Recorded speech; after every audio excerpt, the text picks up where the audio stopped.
Term की जो ये सरकार है वो बनाने जा रही है, उससे पहले क्या कुछ प्राथमिकताएं रहने वाली है? क्योंकि नतीजे आने से पहले ही इधर काम शुरू हो गया था। 100 दिन की वो कार्य योजना जो है, क्या कुछ रहेगा, वो रोड मैप जो है वो उन्होंने बता दिया था। प्रधानमंत्री मोदी वो तमाम प्राथमिकताएं गिनवाते हुए नजर आए थे। क्या है वो प्राथमिकताएं, इस रिपोर्ट के जरिए आपको दिखाते हैं।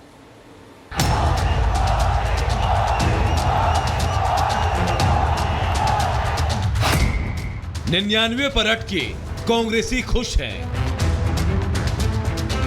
दहाई पार का आंकड़ा छूकर पूरा विपक्ष अधूरी जीत की खुशी में मस्त है।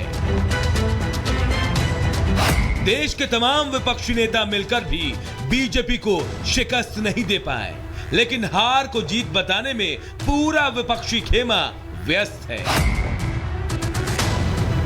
जी हां, उधर विपक्षी मुंगेरी लाल के हसीन सपने देख रहा और इधर पीएम मोदी भ्रष्टाचारियों पर प्रहार की योजना बना रहे हैं।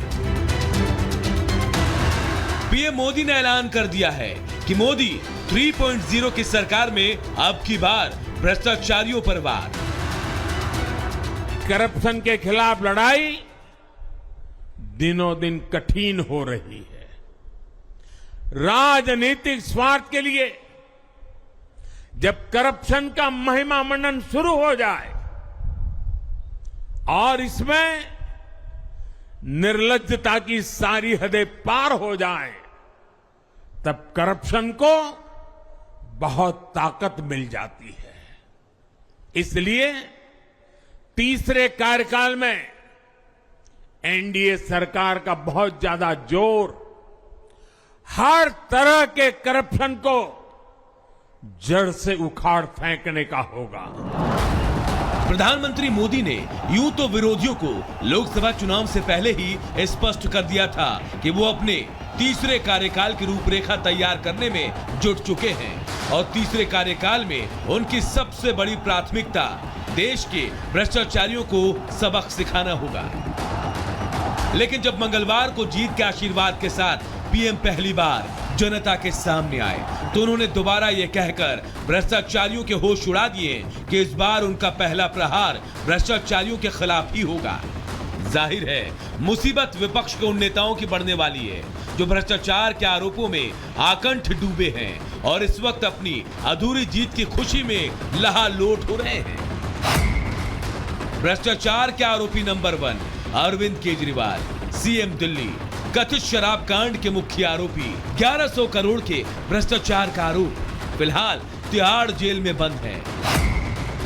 भ्रष्टाचार के आरोपी नंबर 2 तेजस्वी यादव, नेता, नौकरी के बदले जमीन घोटाले के आरोपी, रेलवे के ग्रुप डी भर्ती में घोटाले का आरोप, 600 करोड़ के घोटाले का आरोप, केस में सुनवाई जारी। भ्रष्टाचार के आरोपी नंबर 3 भूपेश बघेल, पूर्व सीएम छत्तीसगढ़, महादेव सट्टा ऐप केस में आरोपी है, करोड़ों रुपए घूस लेने का आरोप है। भ्रष्टाचार के आरोपी नंबर 4 बीआरएस नेता के कविता, दिल्ली शराब घोटाले में आरोपी, मनी लॉन्ड्रिंग का आरोप, आप नेताओं को 100 करोड़ रिश्वत देने का आरोप, सीबीआई के न्यायिक हिरासत में।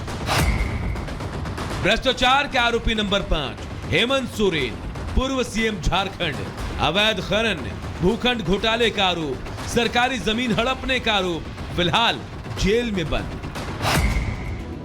भ्रष्टाचार के आरोपी नंबर 6 राहुल गांधी, कांग्रेस नेता, नेशनल हेराल्ड केस में आरोपी, एजीएल के अधिग्रहण में धोखाधड़ी का आरोप। भ्रष्टाचार के गंभीर आरोपों से घिरे ये उन चंद नेताओं की फहरिस्त है जिनके खिलाफ केंद्रीय एजेंसियों की जांच चल रही है। इनमें से कुछ नेता अभी जेल में हैं, तो कुछ का मामला अभी कोर्ट में चल रहा है, जिसके चलते वो आजाद हैं। बेशक इन नेताओं की उम्मीद 24 के लोकसभा चुनाव के नतीजों पर टिकी थी, लेकिन जनता ने भ्रष्टाचारियों के खिलाफ पीएम मोदी की नीतियों पर भरोसा जताते हुए साफ संदेश दिया है कि जनता भ्रष्टाचार के मुद्दे पर पीएम मोदी के साथ है। राज्यों में जहां भी विधानसभा के चुनाव हुए, वहां पर एनडीए को भव्य विजय मिली है और इन राज्यों में कांग्रेस का सुपड़ा साफ हो गया है। उनको जमानत बचाना भी मुश्किल हो गया होगा।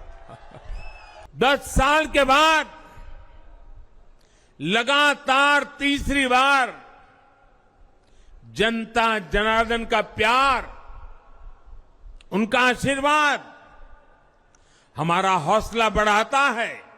हमारे विरोधी एकजुट होकर भी उतनी सीटें नहीं जीत पाए जितनी इस लोकसभा चुनाव में अकेली बीजेपी ने जीती है।